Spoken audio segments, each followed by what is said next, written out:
இன்றைக்கி ஆடி முதல் வெள்ளி நம்ம அங்காள பரமேஸ்வரி அம்மன் கோயிலுக்கு வந்திருக்கோம். ரொம்ப ஃபேமஸான கோயில் பாடியநல்லூர் கோயில், சென்னை புகழ் பக்கத்தில் பாடியநல்லூர் கோயில் அங்காள பரமேஸ்வரி அம்மன் கோயில் பாருங்கள் தெரியும். ஆடி முதல் வெள்ளி இன்றைக்கி கோயில் போய்ட்டு வரலான்னு ஒரு நல்ல மைண்ட் செட்டு.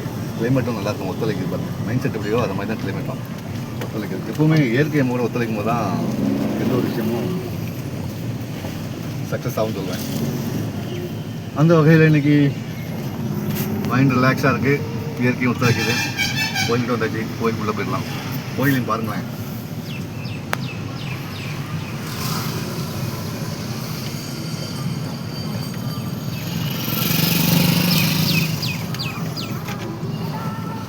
நிறைய பேர் இந்த கோயிலுக்கு வருவாங்க. அம்மா கூட்டம்மா இந்த முனீஸ்வரர் முனீஸ்வரர் இருக்காது, அதனால் பொங்கல் போட்டு வண்டிக்கெலாம் பூஜை போடுவாங்க பார்த்துருக்கேன். எங்கள் அம்மா நேரம் தான் காரையும் பாடுறேன். நான் அவள் கொடுத்த வண்டி அவளுக்கு நேரம் தான் நிற்கணும்.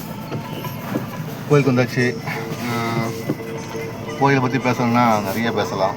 இங்கே பாருங்கள், பொங்கல் வைக்கிறாங்க.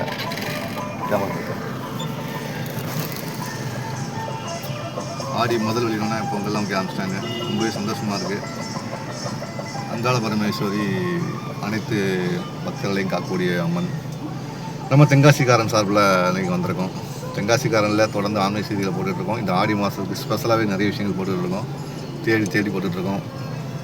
மற்ற ஆன்மீகர்களுக்கும் நமக்கும் என்ன வித்தியாசம் அப்படின்னு பார்த்தீங்கன்னா, ஆன்மீகம் தண்ணி அறிதலுங்கிறத நம்ம இதில் உணர்த்துறோம். மற்றபடி பக்தியை மட்டும் சொல்லலை. அதை என்ன சொல்ல வந்திருக்குன்னு போட்டிருக்கோம்.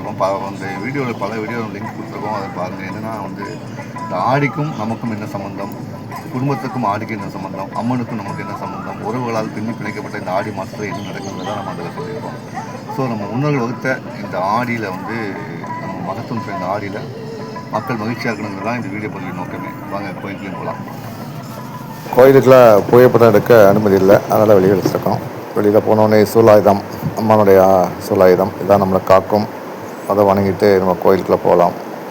ஒரு அற்புதமான தரிசனம் கொடுத்த அன்னைக்கு நன்றி. அன்னை தேடி ஒரு பயணம் ஒரு இனிமையாக இருந்தது. நான் உங்கள் தென்காசிக்காரன்.